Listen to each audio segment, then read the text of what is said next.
ಎಲ್ಲರಿಗೂ ನಮಸ್ಕಾರ. ಈ ದಿನ 2025ರಲ್ಲಿ ಸಾಧನೆ ಮಾಡಿರುವಂತಹ ಮಹಾನ್ ಸಾಧಕರ ಬಗ್ಗೆ ತಿಳಿಯೋಣ. ಮೊದಲನೆಯದಾಗಿ ಶುಭಾಂಶು ಶುಕ್ಲಾ.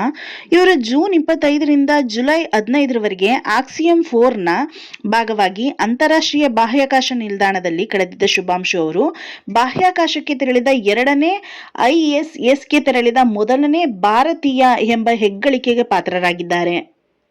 ಕತೆಗಾರ್ತಿ ಬಾನು ಮುಷ್ತಾಕ್ ಅವರ ಆಯ್ದ ಸಣ್ಣ ಕಥೆಗಳು ಅನುವಾದಿತ ಕೃತಿ ಹಾರ್ಟ್ ಲ್ಯಾಂಪ್ಗೆ ಅಂತಾರಾಷ್ಟ್ರೀಯ ಬೂಕರ್ ಪ್ರಶಸ್ತಿ ಬಂದಿದ್ದು, ಕನ್ನಡಕ್ಕೆ ಬಂದಂತಹ ಮೊದಲ ಅಂತಾರಾಷ್ಟ್ರೀಯ ಬೂಕರ್ ಪ್ರಶಸ್ತಿ ಇದಾಗಿದೆ. ಕಥಾ ಸಂಕಲನವೊಂದಕ್ಕೆ ಈ ಗೌರವ ಲಭಿಸುತ್ತಿರುವುದು ಇದೇ ಮೊದಲು. ಈ ಪ್ರಶಸ್ತಿಗೆ ಭಾಜನರಾಗಿರುವಂತಹ ಮೊದಲ ಭಾರತೀಯ ಅನುವಾದಕಿ ಎಂಬ ಹಿರಿಮೆಗೆ ಕನ್ನಡದವರೇ ಆಗಿರುವಂತಹ ದೀಪಾ ಬಾಸ್ತಿ ಪಾತ್ರರಾಗಿದ್ದಾರೆ. ಭಾರತೀಯ ಪರಿಸರದ ಕಾರ್ಯಕರ್ತೆಯಾದಂತಹ ಡಾಕ್ಟರ್ ಜಯಶ್ರೀ ವೆಂಕಟೇಶನ್ ಅವರು ವೈಟ್ ಲ್ಯಾಂಡ್ ವೈಸ್ ಯೂಸ್ ವಿಭಾಗದಲ್ಲಿ 2025ರ ವಾರ್ಷಿಕ ರಾಮ್ಸಾರ್ ಪ್ರಶಸ್ತಿಯನ್ನು ಪಡೆದಂತಹ ಮೊದಲ ಭಾರತೀಯ ಮಹಿಳೆ ಎಂಬ ಹೆಗ್ಗಳಿಕೆಗೆ ಪಾತ್ರರಾಗಿದ್ದಾರೆ. ಮಲಯಾಳಿ ಚಿತ್ರರಂಗದ ಹಿರಿಯ ನಟ, 400ಕ್ಕೂ ಅಧಿಕ ಸಿನಿಮಾಗಳಲ್ಲಿ ನಟಿಸಿರುವಂತಹ ಮೋಹನ್ ಲಾಲ್ ಅವರಿಗೆ ಭಾರತೀಯ ಸಿನಿಮಾ ಕ್ಷೇತ್ರದಲ್ಲಿ ನೀಡುವಂತಹ ಅತ್ಯುನ್ನತ ಗೌರವ ಎನಿಸಿರುವ ದಾದಾ ಸಾಹೇಬ್ ಫಾಲ್ಕೆ ಪ್ರಶಸ್ತಿಯನ್ನು ನೀಡಲಾಗಿದೆ.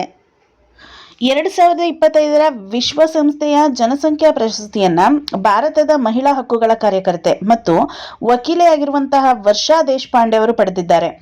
ಲಿಂಗ ಸಮಾನತೆ, ಸಂತಾನೋತ್ಪತ್ತಿ ಹಕ್ಕುಗಳು ಮತ್ತು ಲಿಂಗ ಆಧಾರಿತ ಗರ್ಭಪಾತಗಳನ್ನು ತಡೆಗಟ್ಟುವಲ್ಲಿ ಅವರು ನಡೆಸಿದಂತಹ ಹೋರಾಟಕ್ಕೆ ಈ ಪ್ರಶಸ್ತಿಯನ್ನು ನೀಡಲಾಗಿದ್ದು, ಈ ಪ್ರಶಸ್ತಿ ಯಾವಾಗ ನೀಡಿದ್ರು ಅಂತಂದ್ರೆ ವಿಶ್ವ ಜನಸಂಖ್ಯಾ ದಿನ ಜನವರಿ 11ರಂದು ನ್ಯೂಯಾರ್ಕ್ನಲ್ಲಿ ಈ ಪ್ರಶಸ್ತಿಯನ್ನ ಪ್ರದಾನ ಮಾಡಲಾಗಿದೆ. ಅಂತಾರಾಷ್ಟ್ರೀಯ ಮಟ್ಟದಲ್ಲಿ ಕಲಾ ಸಾಧಕರಿಗೆ ಕೊಡುವಂತಹ ಪ್ರತಿಷ್ಠಿತ ಪ್ರಶಸ್ತಿ ಸ್ಯಾಮ್ ಗಿಲ್ಲಿಯಾಮ್ ಪ್ರಶಸ್ತಿ.